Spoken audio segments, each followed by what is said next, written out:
Salut à tous, c'est Maya et aujourd'hui je vous retrouve pour faire une vidéo top 5 donc de mes 5 livres favoris du genre fantastique.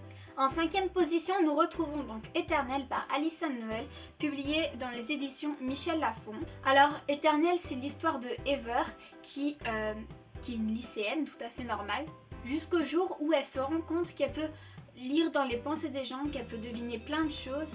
Et aussi elle remarque un mystérieux jeune homme qui arrive donc dans son lycée et qui l'intrigue beaucoup, et donc il va se passer quelque chose entre eux donc pendant tous ces 6 tomes, parce que oui, il y a 6 tomes. Je trouve quand même que 6 tomes c'est un peu trop, et aussi qu'il n'aurait jamais dû faire un livre compagnon comme Radiance, donc toujours d'Alyson Noël, qui parle de la petite sœur de Ever. Et moi franchement non, ça m'a pas plu. Donc Ever en fait elle a eu un accident de voiture, elle a perdu ses parents et sa sœur et son chien dans l'accident de voiture, mais ça on les retrouveront eux dans le livre Radiance qui est rattaché à Éternel. Mais franchement je déteste ce livre Radiance, j'ai vraiment détesté. Mais donc du coup c'est sa tante qui la récupère, et Ever va vivre sa dernière année de lycée, je crois que c'est la dernière année, oui, dans le tome 1, dans sa dernière année de lycée, donc dans le lycée de la ville où elle va, c'est au bord de la mer mais je sais plus du tout où c'est, et elle va rencontrer donc Damon, je sais pas comment on dit, Damon. Donc voilà, moi je disais Damon dans ma tête, mais voilà. Et ils vont créer une relation. Ever va soupçonner Damon d'être un vampire, d'être plein de choses, alors que en fait c'est un éternel. Je vous dis pas comment va être la suite, mais il y a 6 tomes, donc si vous voulez vous plonger dedans, vous pouvez, surtout que les poches sont sorties, donc un poche ça coûte 7 €, donc du coup vous pouvez l'avoir pour moins cher, parce que les grands formats sont assez chers quand même. Et franchement je suis pas déçue d'avoir mis mon argent dans un format poche, parce que d'accord j'ai aimé l'histoire, mais il y a quand même 6 tomes, et 6 tomes c'est quand même énorme je trouve. Et surtout que l'auteur aurait dû s'arrêter 2 tomes plus tôt, ça aurait été mieux. En 4ème position, on retrouve Marqué de PC Cast, donc publié dans les éditions Pocket Jeunesse. Donc là c'est un poche aussi.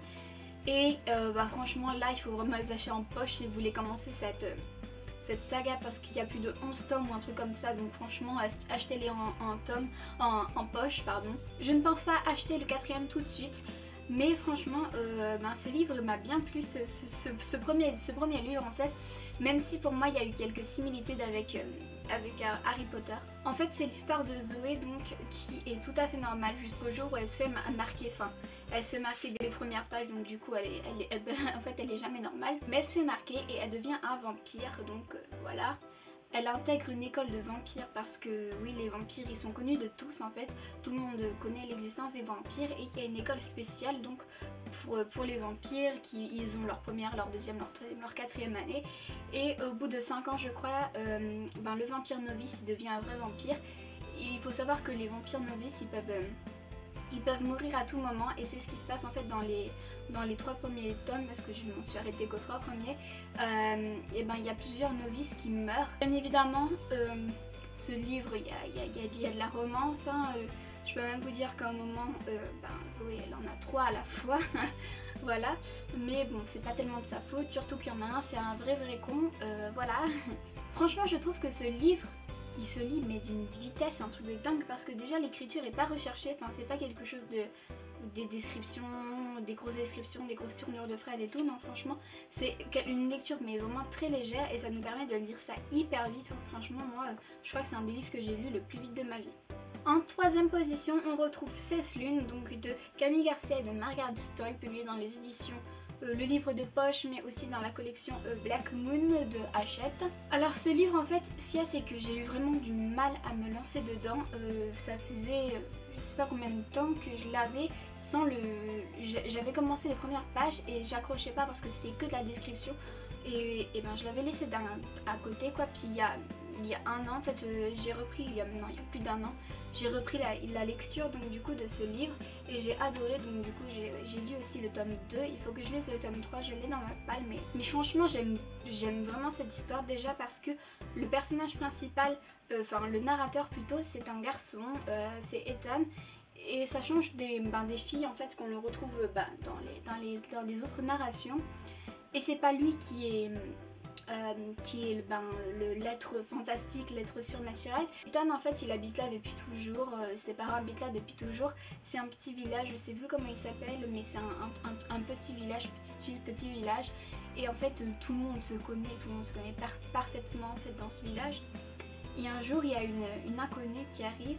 Déjà c'est de la famille du reclus du village en fait, parce qu'il y a un homme dans le village assez vieux qui fait peur à tout le monde, enfin voilà.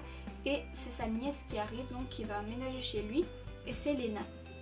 Donc Lena en fait tout le monde la regarde bizarrement parce qu'il n'y a jamais de nouveau en fait dans ce lycée, dans la ville entière même. Et bah, en fait il n'y a que Ethan qui va réussir à être son ami. Mais donc il n'y aura que Ethan qui pourra s'approcher d'elle et qui pourra découvrir qui elle est réellement. Donc j'ai trouvé que ce livre est vraiment original, j'adore l'histoire. Franchement j'adore les deux personnages principaux, j'adore en fait tout ce qui se passe.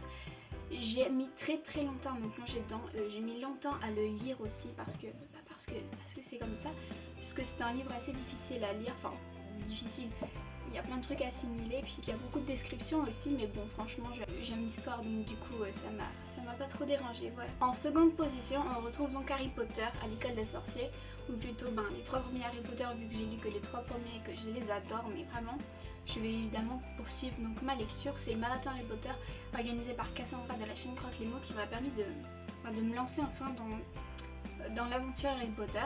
Donc Harry Potter par J.K. Rowling, publié dans les éditions Folio Junior.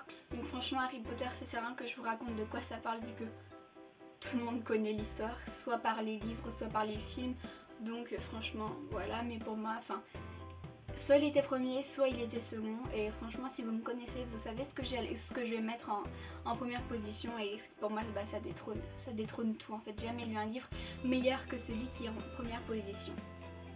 Rouge Rubis de Kersinger, donc dans les éditions Milan, collection Macadam il me semble, donc c'est ma bible. C'est le Graal pour moi, enfin franchement c'est tout ce que j'aime en fait. J'ai fait une vidéo coup de foudre dessus, donc franchement si vous connaissez pas ce livre, mais s'il vous plaît achetez-le, plongez-vous dedans. Il y a les 2 premiers films des 2 premiers tomes qui sont adaptés, si vous voulez les voir aussi. Franchement c'était un gros coup de cœur, c'est le premier livre qui m'a lancé dans le fantastique. Franchement, vous c'est peut-être Harry Potter, mais moi c'est ça en fait, donc du coup mon coup de cœur s'est porté sur Rouge Rubis avant Harry Potter. Et franchement tout simplement j'ai du mal à mettre les mots en fait sur ce livre, sur cette histoire, mais j'adore tellement. Donc en fait c'est l'histoire de Gwendoline. Au début c'est une lycéenne normale comme tout le monde, sauf que dans sa famille, et ben en fait il y a des gènes de voyageurs dans le temps. Tous ses ancêtres filles ont été enfin pas tous, mais la plupart de ses ancêtres filles ont été des voyageuses dans le temps. Et en fait tout le monde pensait que ça allait être sa cousine Charlotte qui allait hériter du gène. D'ailleurs elle s'était préparée depuis qu'elle est toute petite en fait. Et finalement le gène est tombé sur Gwendoline, donc du coup elle se retrouve à être voyageuse dans le temps, sauf qu'elle s'est pas préparée du tout.